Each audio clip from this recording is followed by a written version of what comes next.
بسم اللہ الرحمن الرحیم رب اشرح لی صدری ویسر لی امری واحلل عقدۃ من لسانی یفقهوا قولی اللہم لا سہل الا ما جعلتہ سہلا وانت تجعل الحزن اذا شئت سہلا ربی یسر ولا تؤثر اللہم فقہنا فی الدین اللہم فقہنا فی الدین اللہم انی اسألک علما نافعا ورزقا طیبا وعملا متقبلا۔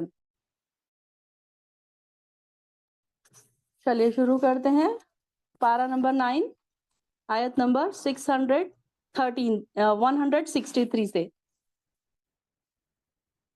وَاسْأَلْهُمْ عَنِ الْقَرْيَةِ الَّتِي كَانَ حَاضِرَةَ الْبَحْرِ، آپ ان کے بارے میں پوچھئے۔ اب یہاں پر دیکھیے ان سے اس بستی کا حال بھی پوچھئے جو سمندر کے کنارے واقع تھی۔ وہ لوگ ہفتے کے دن کے احکام الہی کی خلاف ورزی کیا کرتے تھے۔ ہفتے کے دن تو مچھلیاں بلند ہو کر پانی پر ظاہر ہوتی تھی اور ہفتے کے علاوہ باقی دنوں میں غائب رہتی تھی۔ اس طرح ہم نے انہیں ان کی نافرمانیوں کی وجہ سے آزمائش میں ڈال رکھا تھا۔ اب یہاں پر دیکھیے کہ یہ یہود مدینہ جو تھے، تو یہاں پر ہفتے والوں کی بات پوچھے، اس کا صاف مطلب یہ ہے کہ یہ قصہ ان میں بڑا مشہور تھا اور بڑا ان لوگوں میں یہ تھا کہ جس سے یہود بھی انکار نہیں کرتے تھے کہ یہ انہوں نے ایسے انہوں نے غلط کام کیے تھے، تو یہ یہاں پر ان کو پھر کیسے اللہ تعالیٰ نے عذاب دیا تھا، یہ ان کے پاس بھی یاد تھا، اس لیے ان کو کہا جا رہا کہ وہ وقت بھی یاد کرو۔ تو یہاں پر یہ انہوں نے کیا کیا تھا کہ ان کو یہ ہفتے کا جو دن تھا ان کے لیے، جیسے کہ ہمارے لیے جمعے کا دن ہے، عید المومنین، تو اس دن نہا کر نماز پڑھ کر عبادتیں کرنے کا دن تھا۔ تو اس طریقے سے یہود کے لیے کون سا دن تھا؟ ہفتے کا دن تھا، کہ جس دن میں یہ لوگوں کو کیا کرنا تھا کہ عبادتیں کرنا تھا، دوسرے کوئی کام نہیں کرنے تھے۔ تو اب ان کو یہ کہا گیا تھا کہ اس دن کوئی اپنے کام نہ کرے۔ اب ان کا پیشہ جو تھا وہ کیا تھا؟ ان کا ماہی گیر تھا، یعنی کہ مچھلیاں پکڑنا، اور اسی پر ان کا برسر روزگار ہوا کرتا تھا۔ تو یہ لوگ کیا کیا انہوں نے کہ اب جب ان کو ہفتے کے دن منع کیا گیا تو اللہ تعالیٰ نے آزمائش کے طور پر مچھلیاں اس دن بہت زیادہ آتی تھی۔ تو یہ دیکھنے کے لیے کہ آپ دیکھیں کہ اللہ تعالیٰ کے احکام کی خلاف ورزی کون کرتا ہے اور پابندی کون کرتا ہے۔ اب جیسے دیکھیے ہم نے پیچھے جو ہم نے اللہ تعالیٰ کی آزمائشیں کن کن طریقوں سے ہوتی ہیں، یہ دیکھیے پیچھے ہم نے کیا پڑھا تھا طالوت اور جالوت کے قصے میں، کہ ایک نہر لائی گئی اور پھر ان سے کہا گیا کہ اب اس میں سے پانی نہ پیے۔ اب یہاں پر مچھلیاں آ رہی ہیں، ان کو کہا گیا کہ آج نہ پکڑو۔ یہ آزمائشیں ہوتی ہے اللہ تعالیٰ کی طرف سے۔ دیکھیں اس میں سوچنے کی بات ہے کہ اللہ تعالیٰ کی آزمائشیں کیسی ہوتی ہیں کہ اللہ تعالیٰ کچھ چیزیں دیتا ہے لیکن اس کو منع کر دیتا ہے کچھ جگہوں پہ، تو یہ اس وقت آزمائش کا ٹائم ہوتا ہے۔ تو یہاں پر اب کیا ہوا کہ ان کو کہا گیا کہ مچھلیاں نہیں پکڑنا۔ اب یہ تھا کہ مچھلیاں بہت زیادہ آ رہی ہیں، اب وہ اس میں سے ان کو یہ لگ رہا تھا کہ اب مچھلیاں ہم کیسے پکڑے، تو انہوں نے کیا کیا کہ ہیلے بہانے سے انہوں نے کیا کیا کہ ایک گڑھے انہوں نے بنا دیے، اور گڑھے بنا کر دوسرے دن جب دیکھا انہوں نے کہ سارے کے سارے مچھلیاں اونچک رہی ہے، کود رہی ہیں، بلندی پر اٹھ رہی ہیں، تو وہ گڑھے میں آ کر گر رہی ہیں، تو دوسرے دن جا کر انہوں نے گڑھے میں سے اس طریقے سے مچھلیاں وہ نکال لیا کرتے تھے۔ تو یہاں پر اب یہ ان کو بتایا جا رہا ہے کہ تم نے تو خلاف ورزی کر لی، اب یہ تو خلاف ورزی ہو گئی نا اس طریقے سے۔ تو اب اس میں بھی کیا ہوا کہ 3 گروہ بن گئے۔ ایک وہ لوگ تھے جو خود تو مچھلیاں پکڑنے کے جرم کر رہے تھے، دوسرے کون تھے؟ پکڑنے والوں کو منع بھی نہیں کرتے تھے، اور تیسرے کون تھے؟ جو مچھلیاں پکڑنے والوں کو منع بھی کرتے تھے۔ تو یہاں پر جب اللہ کا عذاب آیا تو صرف وہ لوگ بچا لیے گئے جو صرف مچھلیاں نہیں پکڑتے تھے اور مچھلیاں پکڑنے والوں کو منع بھی کرتے رہے، یہ لوگ بچا لیے گئے۔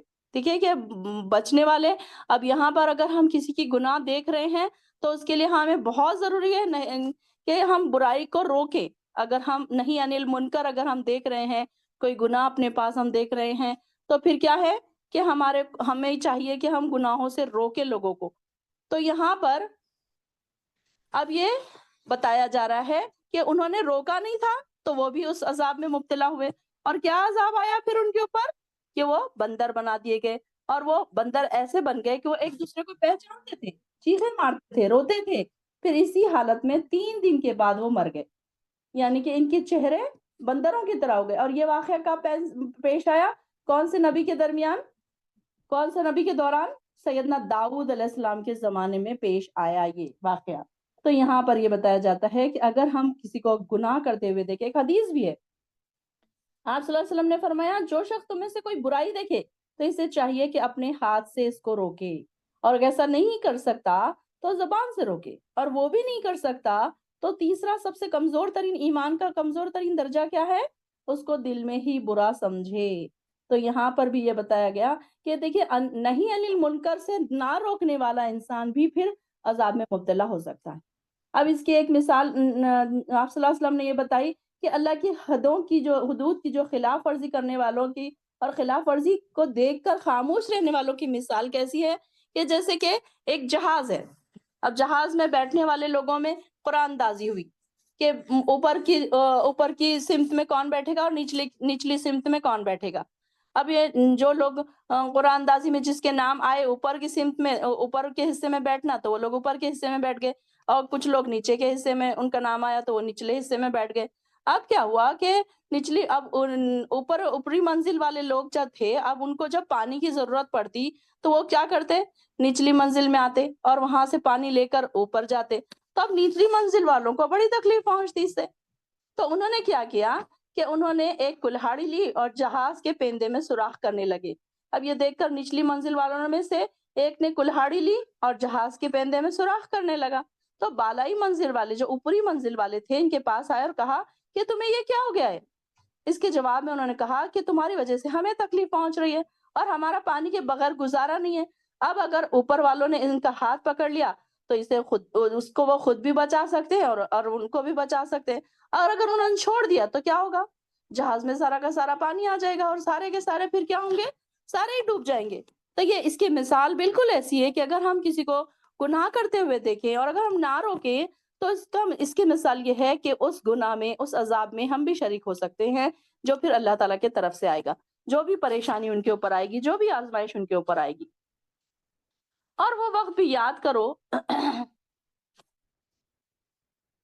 اور وہ وقت بھی یاد کرو جب ان میں سے کچھ لوگوں نے دوسروں سے کہا تم ایسے لوگوں کو کیوں نصیحت کرتے ہو جنہیں اللہ ہلاک کرنے والا یا سخت سزا دینے والا ہے۔ انہوں نے جواب دیا اس لیے کہ تمہارے پروردگار کے یہاں معذرت کر سکیں، اس لیے بھی کہ شاید وہ نافرمانی سے پرہیز کریں۔ پھر جب انہوں نے اس نصیحت کو بالکل بھلا دیا جو انہیں کی جا رہی تھی تو ہم نے ان لوگوں کو تو بچا لیا جو برائی سے روکتے تھے، اور ان لوگوں کو جو ظالم تھے ان کی نافرمانیوں کی وجہ سے بہت برے عذاب میں پکڑ لیا۔ پھر جب وہ سرکشی کرتے ہوئے وہی کام کرتے رہے،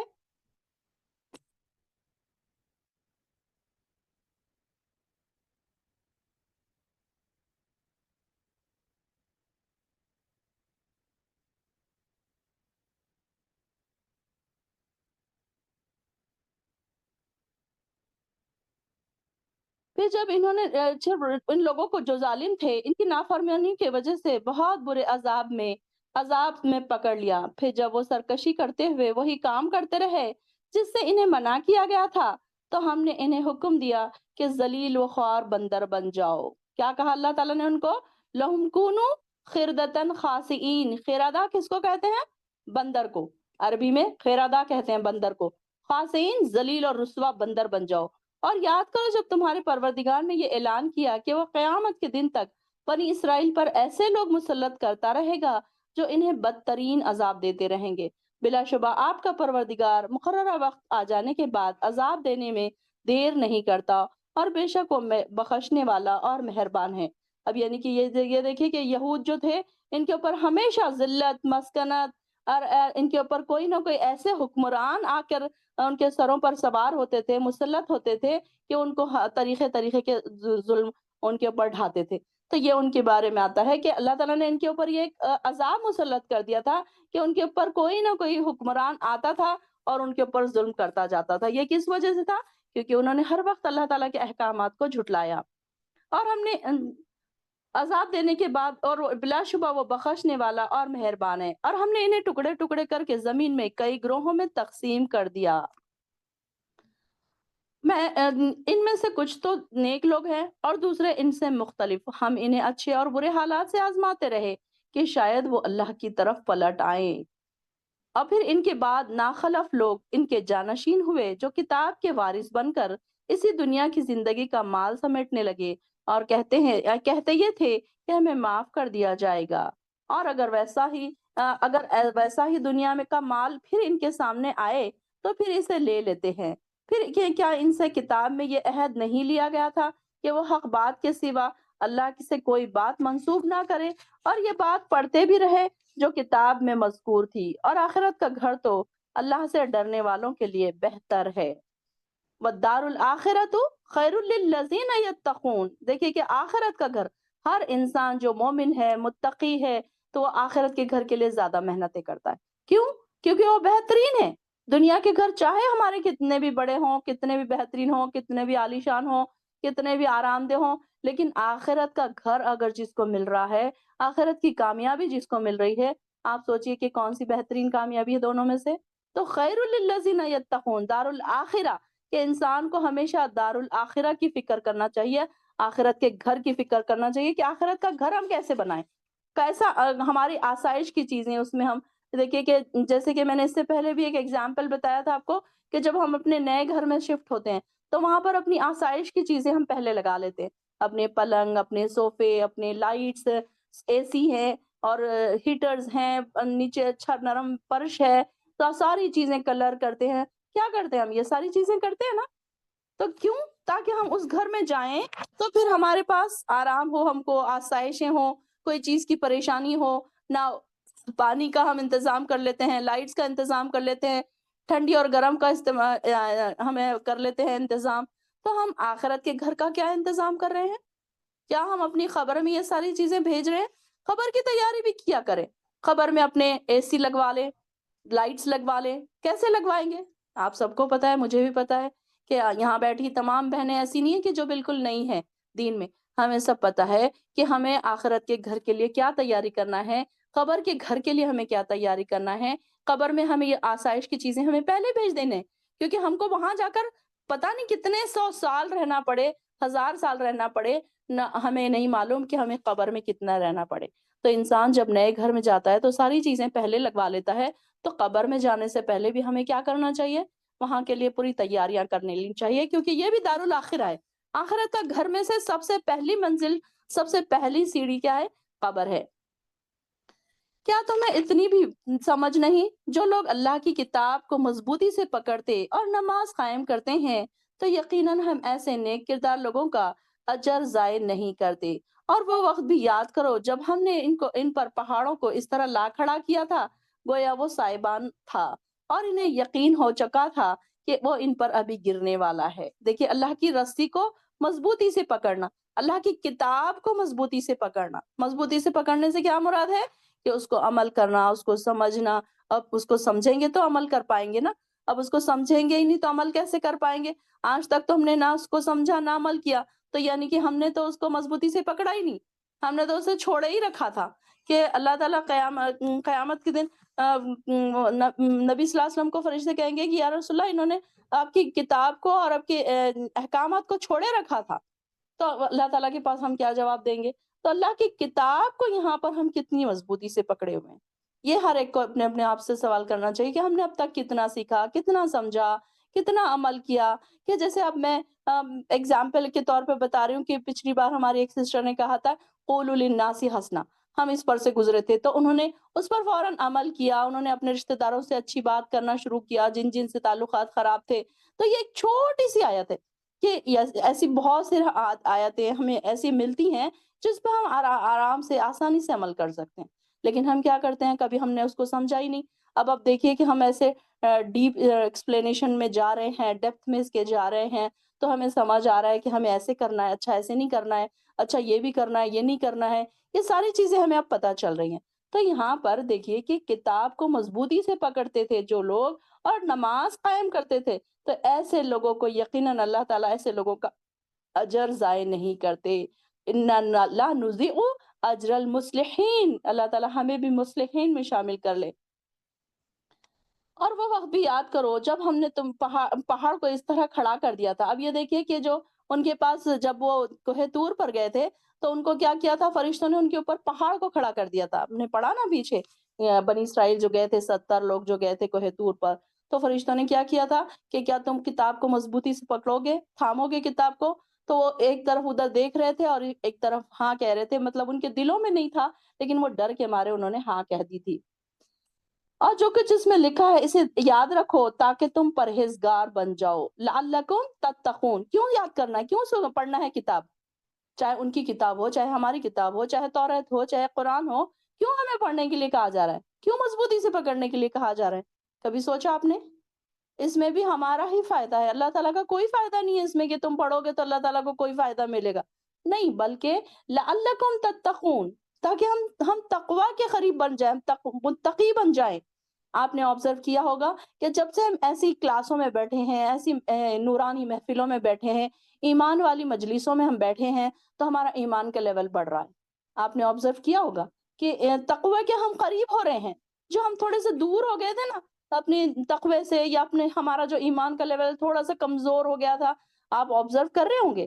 یہ آپ کا کویشچن کا آنسر ہے کہ آپ کا کتنا ایمان کا لیول بڑھ رہا ہے قرآن کی کلاس میں بیٹھ کر۔ یہ آپ کو کمنٹ میں لکھنا ہے آج کے آڈیو میں، ویڈیو میں، یوٹیوب کی۔ تو یہ دیکھیے کہ آپ آبزرو بھی کرتے جائیے ساتھ ساتھ کہ میرے اندر کچھ چینجز آ بھی رہے ہیں یا نہیں۔ میں بلینک بیٹھی تھی، بلینک ہی اڑ گئی، کیا فائدہ ہوا پھر میرا بیٹھ کر؟ میرے دماغ کو کسی نے جھنجھوڑا، کوئی آیت نے جھنجھوڑا میری دماغ کو، کہ دل اور دماغ کو میرے، کیا میرے آنکھ میں آنسو آئے؟ دیکھیے کہ پہلے کے جو لوگ تھے، صحابہ تھے، تو کتاب کو پڑھتے تھے تو ان کے دل لرز جاتے تھے، ان کی آنکھوں سے آنسو بہ نکلتے تھے۔ ہمارے کیوں نہیں ہوتے ایسے؟ ہمارا کیوں نہیں ہے ایسا حال کہ ہمارے دل تڑپ جائیں، ہم رو پڑیں کوئی آیت کو پڑھ کے؟ کیونکہ ہم نے سمجھا نہیں۔ یہی پھر سے وہی سیم کویشچن کہ ہم نے آج تک سمجھا نہیں، تو ہم نے کبھی رویا نہیں، کبھی ہم نے غور ہی نہیں کیا، نہ ہم کو رونا آیا، نہ ہم کو خوشی محسوس ہوئی۔ تو یہ بات ہوتی تھی، یہ تقوی کے قریب بات ہے کہ ہم جب اس کو پڑھ رہے ہوں، ایک ایک چیز ہمارے اندر اترتی جائے، ایک ایک چیز، ایک ایک بات، ایک ایک آیت ہمارے دلوں کے اندر تک اترنی چاہیے۔ یہ ہے بات تقوی کی۔ یہ جب ہوں گے ہم متقی۔ اللہ تعالیٰ سے دعا ہے کہ اللہ مرنے تک ہمیں اتنا موقع دے دینا کہ ہمارا ایمان کا لیول ایک دم ہائی ہو جائے اور ہم تقوی کے ایک دم آخری لیول پہ پہنچ جائے۔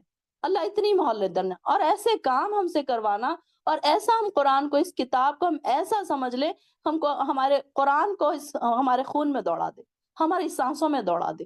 اللہ اس کی محبت ہمارے دلوں میں ایسی ڈال دے کہ ہم ہماری نسلوں کو بھی یہ دے کے جائیں۔ وراثت میں کیا چھوڑ کے جائیں گے ہم اپنی نسلوں کے لیے؟ گھر، بینک بیلنس، گولڈ، یہی چھوڑ کے جائیں گے جو کھا پی کے تھوڑے دنوں میں بیٹھ جائیں گی ہماری نسلیں؟ نہیں، بلکہ وراثت میں ایسی چیزیں چھوڑ کر جائیے جو ثواب جاریہ بنے۔ ہماری نسلوں کو قرآن سکھا کے جائیے، ہماری نسلوں کو نمازوں کا عادی بنا کے جائیے۔ اس پر محنت کرنے کی ضرورت ہے، اور اس پر محنت بچوں کے اوپر کب سے کرنی ہے آپ کو؟ بچپن سے۔ بڑے ہونے کے بعد آپ کی طرف کوئی نہیں آئے گا۔ اس کے لیے سب سے پہلے کیا ضروری ہے؟ ایک ماں کو ایک مثالی ماں ہونی چاہیے، مومنہ ماں، مثالی ماں، متقی ماں، ایمان سے بھرپور ایسا ان کا جذبہ ہونا چاہیے، تب کہیں ہمارے بچے ہمیں ایک ایگزامپل سمجھیں گے۔ تو یہاں پر کیا ہے کہ لعلکم تتقون، قرآن ہمیں کیوں پڑھایا جا رہا ہے، کیوں ایگزامپلز دیے جا رہے ہیں، کیوں اسٹوریز سنائی جا رہی ہے؟ کبھی سنے تو سوچے تو صحیح بیٹھ کے کہ یہ انٹرٹینمنٹ پروگرام چل رہا ہے، کوئی ٹی وی میں دیکھے کہ کوئی ناولز ہے، ایک ناول ہے، بڑے اسٹوریاں لمبی لمبی لمبی لمبی چلتی ہے، وہ آیا وہ گیا، اس نے مارا اس نے کھایا، یہ ساری بیکار کی سٹوریز۔ لیکن دیکھیے کہ قرآن میں جو سٹوریز ہیں ہمیں ہلانے کے لیے ہیں، ہمارے دلوں کو جگانے کے لیے ہے، سوئے ہوئے غفلت سے بھرے دلوں کو جگانے کے لیے ہے ہمارے یہ سٹوریز، یہ قصے جو ہیں۔ تو ہم کو یہ بتایا جا رہا ہے کہ دیکھو یہ بنی اسرائیل نے کیا تھا، ان کے ساتھ یہ سلوک ہوا، یہ عذاب ان کے اوپر آیا، یہ اللہ تعالیٰ کی نافرمانی کی، اللہ نے ایسے ان سے ناراضگی دکھائی، پھر تم مت کرو یہ کام، تم بچ جاؤ اس سے، یہ ہم کو کہا جا رہا ہے۔ اور وہ وقت بھی یاد کرو جب آپ کے رب نے بنی آدم کی پیٹھوں سے ان کی اولاد کو نکالا اور انہیں خود اپنے اوپر گواہ بنا لیا اور پوچھا کیا میں تمہارا پروردگار نہیں ہوں؟ وہ ارواح یعنی کہ روحیں کہنے لگی کیوں نہیں، ہم یہ شہادت دیتے ہیں۔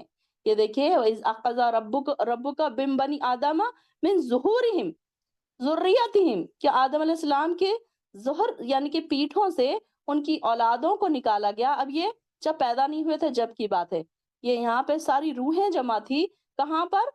یہ عالم ارواح جس کو کہتے ہیں وہاں پر، تو وہاں پر اللہ تعالیٰ نے عہد الست لیا تھا۔ عہد الست کیا تھا کہ الست ربکم، کیا میں تمہارا رب نہیں ہوں؟ تو قالوا، انہوں نے کہا بلا، کیوں نہیں، شہدنا، ہم گواہی دیتے ہیں۔ یہ گواہی اللہ تعالیٰ نے ہم سب روحوں سے، جب دنیا میں یہ سارے لوگ نہیں پیدا کیے گئے تھے، ان کی روحیں سب سے پہلے تھی جمع، تو ان ساری روحوں سے اللہ تعالیٰ نے ایک وعدہ لیا تھا کہ تم کس کو گواہ، اللہ تعالیٰ کے علاوہ کون ہے، تو تمہارے رب کے علاوہ تم کس کی عبادت کرو گے، کون ہے؟ تو انہوں نے کہا تھا کیا میں تمہارا رب نہیں ہوں؟ تو انہوں نے ساری روحوں نے کیا کہا تھا؟ ہم شہادت دیتے ہیں کہ آپ ہی ہمارے رب ہیں۔ اس لیے کہ قیامت کے دن تم نہ کہنے لگو کہ ہم تو اس بات سے بالکل بے خبر تھے، یہ کہہ دو کہ شرک تو ہم سے پہلے ہمارے آبا و اجداد نے کیا تھا، اور ہم تو اس کے بعد ان کے بعد کی اولاد تھے، تو کیا تو اس قصور میں ہلاک کرتا ہے جو غلط لوگوں نے کیا تھا۔ ہم اپنی آیات اس طرح تفصیل سے بیان کرتے ہیں، اور اس لیے کرتے ہیں کہ لوگ سیدھے راستے کی طرف لوٹ آئیں۔ وَلَعَلَّهُمْ يَرْجِعُونَ كَذَلِكَ نُفَصِّلُ الْآيَاتِ لعلہم یرجعون، کیوں بیان کیا جا رہا ہے؟ دیکھیے پھر سے وہی بات کہ یہ ساری چیزیں کھول کھول کر اللہ تعالیٰ فرما رہے ہیں کہ ہم اس لیے بیان کرتے ہیں لعلہم یرجعون، تاکہ وہ لوٹ آئیں۔ اب دیکھیے کہ بھٹکے ہوئے راستے سے لوگ تو یہ سن کر ایٹ لیسٹ یہ واپس آ جائیں۔ اے نبی، آپ انہیں اس شخص کا حال سنائیے جسے ہم نے اپنی نشانیاں دی تھی، لیکن وہ ان کی پابندی سے نکل بھاگا، پھر شیطان اس کے پیچھے پڑ گیا اور وہ گمراہ ہو گیا۔ اگر ہم چاہتے تو ان نشانیوں سے اس شخص کے درجات کو بلند کر دیتے، مگر وہ تو پستی کی طرف جھک گیا اور اپنی خواہش کے پیچھے لگ گیا۔ ایسے شخص کی مثال کتے کی سی ہے، اگر تو اس پر حملہ کرے تو بھی ہانپتا ہے، اور اگر نہ کرے تو بھی ہانپتا ہے، اور ان لوگوں کی مثال ہے جنہوں نے ہماری آیات کو جھٹلایا۔ اب یہ دیکھیے کہ دنیا کی خواہشات نفس کے پیچھے پڑنے والے لوگوں کی مثال بتائی جا رہی کہ یہ شخص جو ایک کوئی شخص تھا اس وقت، لیکن اس کا نام یہاں پر کہیں تفسیر میں بھی نہیں آتا ہے، مفسرین نے بھی اس کے نام کو بیان نہیں کیا۔ قرآن کا یہ طریقہ کار نہیں ہوتا کہ قرآن کسی شخص کے نام کو بیان کرے، تو اس میں اس شخص کا نام نہیں بیان کیا گیا، لیکن بنی اسرائیل کا ایک شخص تھا جو بہت ہی، اس میں یہ بتایا جاتا ہے کہ یہ ایک برے شخص کا بتائی جا رہی ہے کہ اس کی کیسی خصلت تھی اس کی، کہ وہ بڑا ہی نیک تھا، اور بہت ہی نیکیوں کے کام کرتا تھا، بہت اچھا تھا، اعلیٰ اس کا مالک تھا، اخلاق کا بھی مالک تھا، اعلیٰ اخلاق کا مالک تھا، بہت زیادہ عبادتیں بھی کیا کرتا تھا، تو یہ بہت باعمل بھی تھا، اور لوگوں میں بڑا مشہور تھا، وہ شہرت تھی اس کی کہ لوگ اس کے پاس دعائیں کروانے آتے تھے۔ تو ایک بار کیا ہوا کہ چند لوگوں نے اس کے پاس آ کر ایک ایسی دعا کی درخواست کی جو شرعاً جائز نہیں تھی۔ پہلے تو اس نے ایسی ناجائز دعا کرنے سے انکار کر دیا، لیکن جب لوگوں نے اس کو بہت سا مال اور لالچ دے کر تھوڑی سی اور زیادہ اس کو تو اس کو تیار کر لیا، تو وہ اس ناجائز کام پر تیار ہو گیا، اور اس طرح اسے دنیاوی فائدہ تو حاصل ہو گیا، لیکن جس مقام بلند پر وہ جا رہا تھا اور آگے جانے کا جو ارادہ رکھتا تھا، اس سے گر گیا۔ تو ایک دفعہ جب اس پر شیطان کا داؤ چل گیا تو آگے شیطان کا کام آسان ہو گیا، تو تھوڑے ہی عرصے میں پھر وہ محض دنیاوی مفادات کی خاطر اللہ تعالیٰ کا پورا نافرمان بن گیا، اور جس عہدے پر اللہ تعالیٰ اس کو پہنچانا چاہ رہا تھا، تو اس طرح زمین کی انتہائی نچلی گہرائیوں تک وہ گر گیا۔ تو اس شخص کی مثال اللہ تعالیٰ نے کیسے بیان کی کہ ایسے شخص کی مثال اس کتے کی سی ہے کہ جس کی ہرس اور لالچ کا یہ عالم ہوتا ہے کہ اگر کوئی شخص اس کی طرف کچھ پھینکے تو وہ یہ سمجھتا ہے کہ کوئی ہڈی یا روٹی کا ٹکڑا ہے۔ یہ دیکھیے کہ ایسے لوگوں کی مثال بیان کی جا رہی ہے کہ جو دنیا کی چاہت اپنے دلوں میں رکھتے ہیں آخرت کو بیچ کر، تو ایسے لوگوں کی مثال کس کے برابر ہے؟ کتے کی برابر ہے، کہ جہاں پر کوئی کھانے کی چیز دیکھے وہ فوراً وہاں پر دوڑ پڑتا ہے، پھر اسے نوچتا ہے، پھر ایک بار ضرور منہ مار لیتا ہے، اس کی زبان ہر وقت باہر نکلی رہتی ہے، رال ٹپکتی رہتی ہے، اور اس کو سونگھنے کی کوشش کرتا ہے، شاید کہیں سے کھانے کی بو آ جائے، جو چیز دیکھتا ہے اس کو سونگھنے کی کوشش کرتا ہے، یہاں تک کہ کوئی مردار چیز بھی اگر اس کو مل جائے تو وہ کیا ہے کہ وہ یہ سوچتا ہے کہ کوئی اس میں اس کا شریک نہ بن جائے، کوئی دوسرا کتا اس کو نہ کھا لے، اس کو ہی سارا کچھ مل جائے، تو اس کی خواہش کیسی ہے؟ سارا کچھ پا لینے کی۔ تو دنیا کو پا لینے کی خواہش بھی بالکل اسی کتے کی طرح ہے۔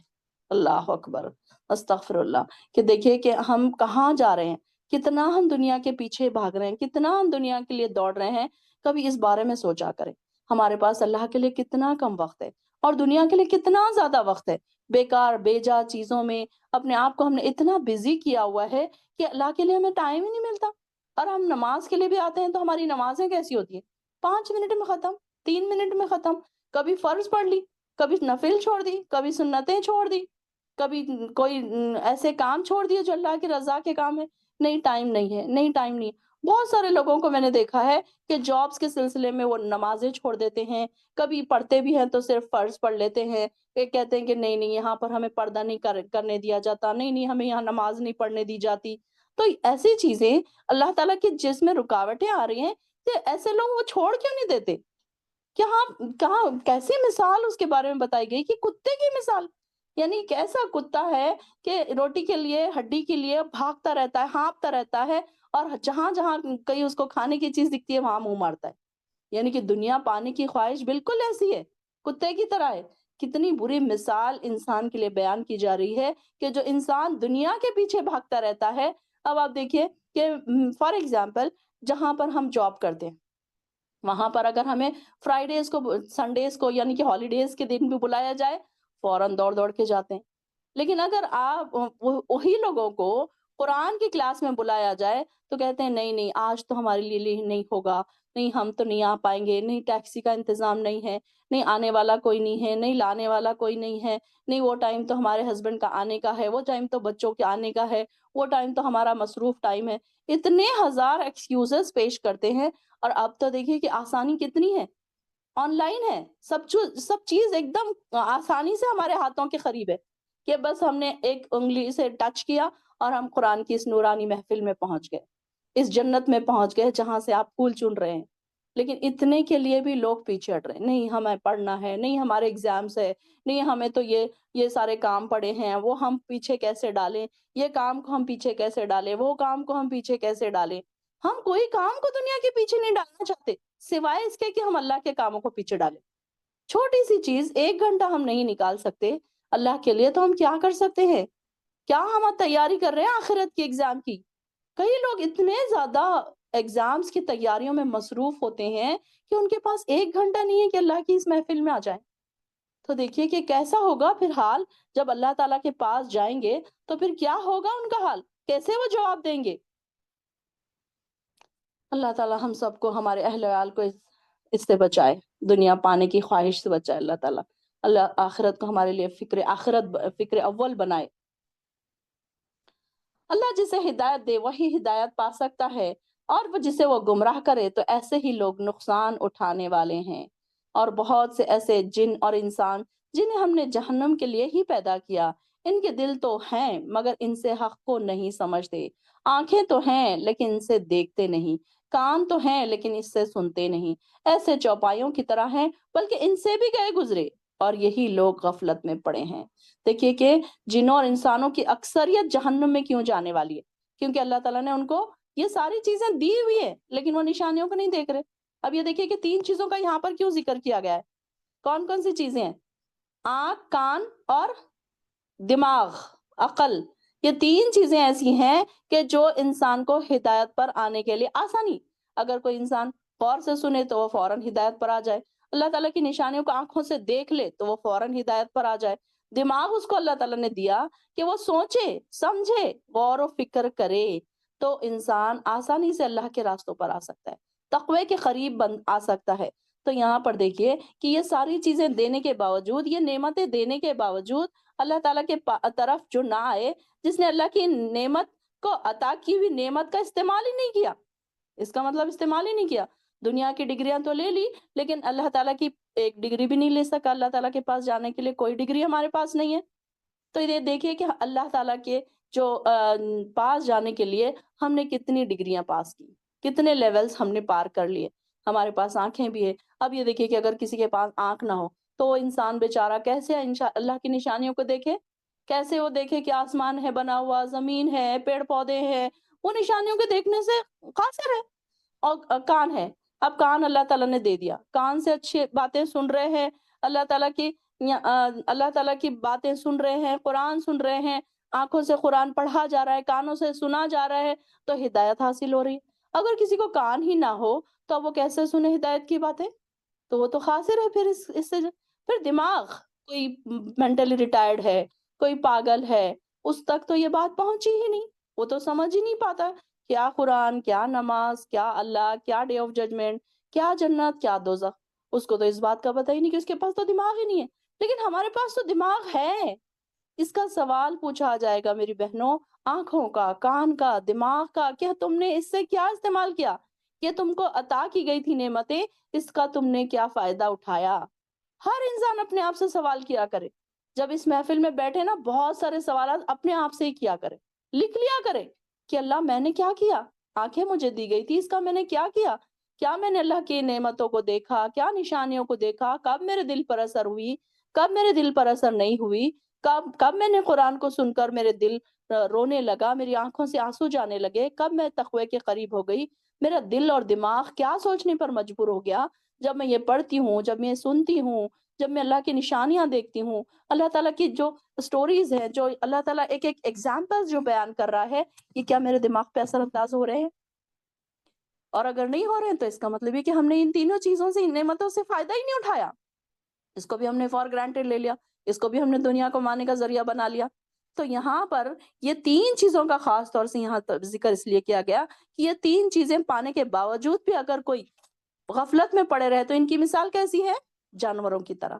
ایسے لوگ جو چوپائے ہیں، یعنی کہ جانور ہیں، بلکہ ان سے بھی گئے گزرے۔ اللہ اکبر! دیکھیے کہاں تک پہنچ گیا انسان کہ اگر کوئی صحیح استعمال نہیں کر رہا ہے کان کا، آنکھ کا، دماغ کا، تو یعنی کہ جانور سے بھی گئے گزرے۔ اگر ہم کسی کو ایک جانور کی گالی دے دیں نا تو لوگ غصے سے پاگل ہو جائیں کہ آپ نے ہمیں یہ کیسے کہہ دیا۔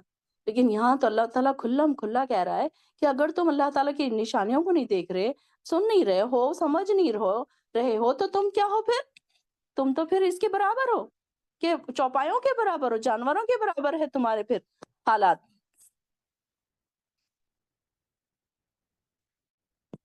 پھر آگے آ رہا ہے، اللہ کے اچھے اچھے نام ہیں، انہیں انہی سے پکارا کرو اور انہیں چھوڑ دو جو اس ناموں میں ٹیڑھا پن ڈھونڈتے ہیں۔ وَلِلَّهِ الْأَسْمَاءُ الْحُسْنَى فَادْعُوهُ بِهَا۔ اللہ تعالیٰ کے 99 نیم ہیں، ہمیں حدیث سے پتہ چلتا ہے کہ اللہ تعالیٰ کے اللہ جو ہے، اللہ کا ذاتی نام ہے۔ باقی جتنے بھی نام ہیں سب صفاتی نام ہیں۔ اللہ تعالیٰ کے 99 نیم ہیں، اور ایک حدیث میں یہ بھی آتا ہے کہ جو شخص انہیں یاد کر لے وہ جنت میں داخل ہوگا۔ یعنی کہ جنت میں داخلے کے لیے یہ بھی ایک اچھی بات ہے کہ وہ انسان جنت میں داخل ہو جائے کہ 99 نیم یاد کر لے۔ اور جو کچھ وہ کرتے ہیں جلد ہی انہیں اس کا بدلہ مل جائے گا۔ اور ہماری مخلوق میں ایسا ایک گروہ بھی ہے جو حق کی طرف رہنمائی کرتے اور اس کے مطابق انصاف کرتے۔ اور جن لوگوں نے ہماری آیات کو جھٹلایا، انہیں ہم اس طرح بتدریج تباہی کی طرف لے جائیں گے، انہیں خبر تک نہ ہو سکے گی، اور میں انہیں ڈھیل دے رہا ہوں۔ یقیناً میری تدبیر کا کوئی توڑ نہیں۔ کیا انہوں نے کبھی سوچا کہ ان کے ساتھی محمد صلی اللہ علیہ وسلم کو کوئی جنون نہیں؟ اب یہ دیکھیں کہ یہاں پر یہ بھی بتائی جا رہی ہے بات کہ کچھ لوگ ایسے ہیں جو رہنمائی کی طرف بلانے والے ہیں اور اس کے مطابق انصاف بھی کر رہے ہیں، اور کچھ لوگ کیسے ہیں، آیات کو جھٹلاتے بھی ہیں اور کیا کرتے ہیں، گمراہی کی طرف لے کر جاتے ہیں۔ تو اللہ تعالیٰ بھی کیا کر رہا ہے، ان کو تباہی کی طرف لے کر جا رہا ہے۔ ہم نے کیا پڑھا، ہمیں یہ پتا ہے کہ امت محمدیہ کے متعلق رسول اللہ صلی اللہ علیہ وسلم نے فرمایا کہ میری امت کے 73 فرقے ہوں گے، 73 فرقوں میں بٹ جائے گی امت میری، اور اس میں صرف ایک فرقہ ایسا ہوگا جو ہمیشہ حق پر قائم ہوگا یہاں تک کہ قیامت قائم ہو جائے۔ اللہ تعالیٰ ہمیں اسی گروپ میں، اسی فرقے میں شامل کرنا جو جنت میں جانے والا ہے۔ اللہم اجعلنا منہم۔ اور آپ محمد صلی اللہ علیہ وسلم کو کوئی جنون نہیں، وہ تو محض ایک کھلم کھلا ڈرانے والے ہیں۔ کیا انہوں نے آسمان اور زمین کی حکومت اور جو چیز بھی اللہ نے پیدا کی ہے ان میں کبھی غور نہیں کیا؟ اور کیا یہ بھی نہیں سوچا کہ شاید ان کی زندگی کی مدت قریب آ لگی ہو، ختم ہو رہی ہو؟ تو پھر پیغمبر کی اس تنبیہ کے بعد اور کون سی بات ہوگی جس پر ایمان لائیں گے؟ یعنی کہ دیکھیے کہ قیامت تو اچانک آ جائے گی، اور قیامت تو کیا ہے، بعد میں آئے گی جب آئے گی، لیکن انسان کے لیے ایک جو قیامت کبریٰ اور قیامت صغریٰ اگر جس کو کہا گیا، قیامت کبریٰ کیا ہے، جو ڈے آف ججمنٹ، جب ساری کی ساری دنیا تباہ ہو جائے گی، لیکن قیامت صغریٰ جو چھوٹی قیامت جس کو کہا گیا وہ کیا ہے، انسان کی موت کا وقت۔ تو انسان کی موت کا وقت تو کب آ جائے اس کو نہیں پتا، اور پھر انسان کتنے آرام سے بیٹھا ہے، انجوائے کر رہا ہے، حج کرنے کی بات آئی تو انسان سوچتا ہے کہ اچھا ابھی تو میں جوان ہوں، ابھی تو انجوائے کا ٹائم ہے، ابھی میں آخری عمر میں حج کروں گا، بڑھاپے میں حج کو چلے جاؤں گا، ابھی نیکیاں کرنے کے لیے زندگی پڑی ہے، ابھی تو انجوائمنٹ کا ٹائم ہے۔ تو انسان کیا سوچتا ہے؟ اس کو نہیں پتا کہ اس کی موت اس کے قریب ہی ہے۔ اب کسی انسان کو نہیں پتا کہ اس کی موت اس کے کتنے قریب ہے۔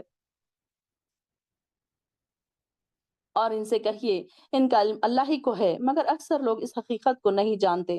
آپ کہہ دیجئے مجھے تو خود اپنے آپ کو بھی نفع یا نقصان پہنچانے کا اختیار نہیں ہے۔ اللہ ہی جو کچھ چاہتا ہے وہ ہوتا ہے، اور اگر میں غیب جانتا ہوتا تو بہت سی بھلائیاں حاصل کر لیتا اور مجھے کوئی تکلیف نہ پہنچتی۔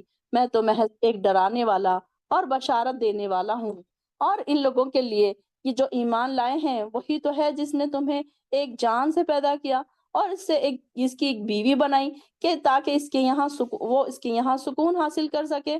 پھر جب کسی مرد نے اپنی بیوی سے صحبت کی تو اسے ہلکا سا حمل ہو گیا جس کے ساتھ وہ چلتی پھرتی رہی۔ پھر جب وہ بوجھل ہو گئی تو دونوں اپنے پروردگار سے دعا کرنے لگے کہ اگر تو ہمیں تندرست بچہ عطا کرے تو یقیناً ہم شکر کرنے والوں میں ہو جائیں گے۔ پھر جب اللہ نے انہیں تندرست لڑکا دے دیا تو اللہ کی بخشش میں دوسروں کو شریک بنانے لگے۔ یعنی کہ دیکھیے کہ جب اولاد ہوتی ہے تو انسان کیا سوچتا ہے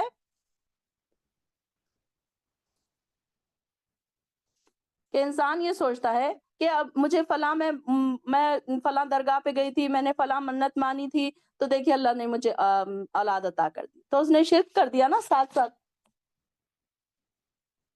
اللہ ایسی چیزوں سے بلند تر ہے جو یہ لوگ شریک ٹھہراتے ہیں۔ کیا وہ چیز کیا وہ ایسی چیزوں کو شریک ٹھہراتے ہیں جن کا کسی چیز کو پیدا کرنا تو درکنار، وہ تو خود پیدا کیے جاتے ہیں۔ وہ نہ تو ان کی مدد کر سکتے ہیں اور نہ اپنی مدد کر سکتے ہیں۔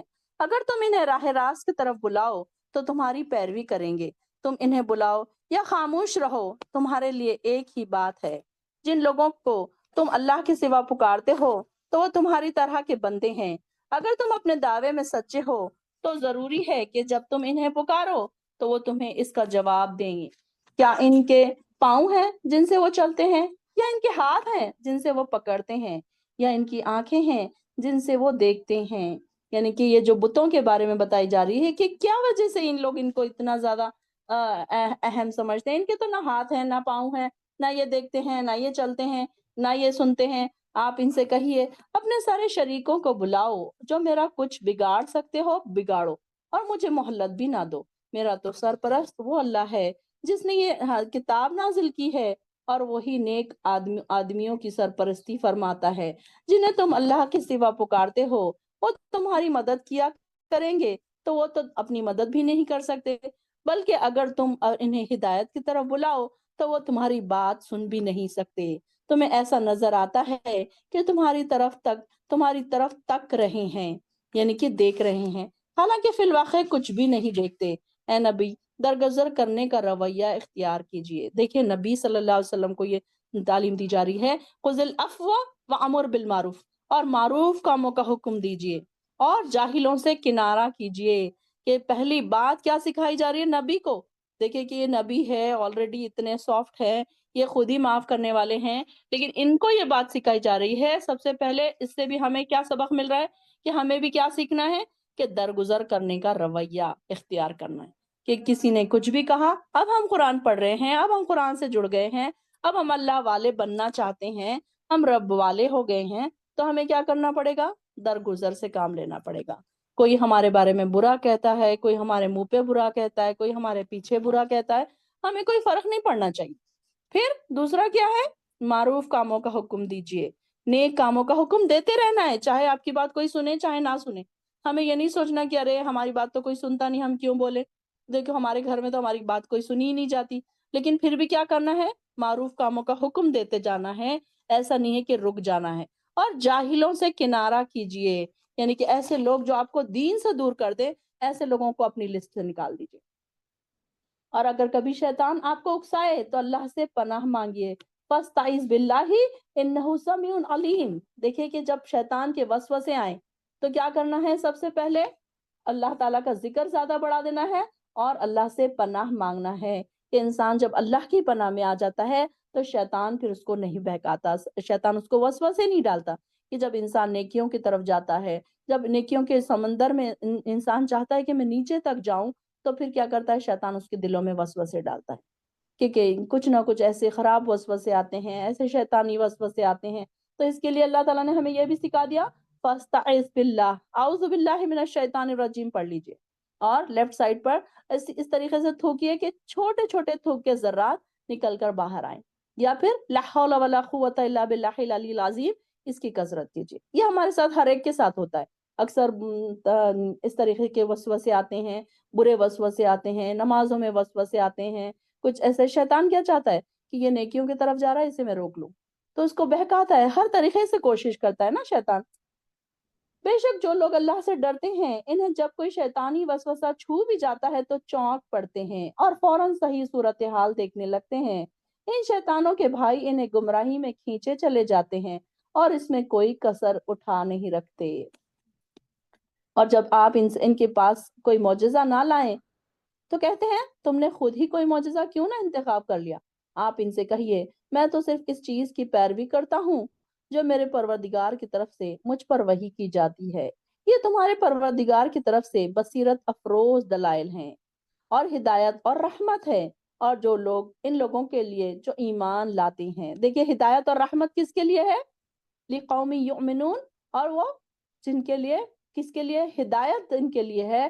جو یقین رکھتے ہیں، جو ایمان والے ہیں۔ ایمان والوں کے لیے ساری کی ساری ہدایت، عقل ہوگی، ایمان ہوگا دل میں، تبھی تو انسان ہدایت کے راستوں کی طرف دوڑے گا نا۔ اگر ایمان ہی نہیں ہے دل میں تو آپ دیکھیے کہ بہت سارے لوگ ایسے ہیں جو ایمان نہیں ہے تو بھٹکے جا رہے ہیں، بھٹکے جا رہے ہیں، گمراہی کے راستوں پر چلے جا رہے ہیں۔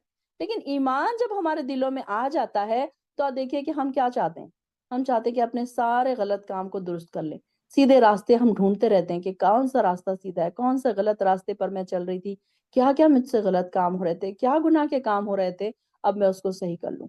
کس وجہ سے ہوا یہ؟ کہ ایمان جب ہمارے دلوں میں آ گیا۔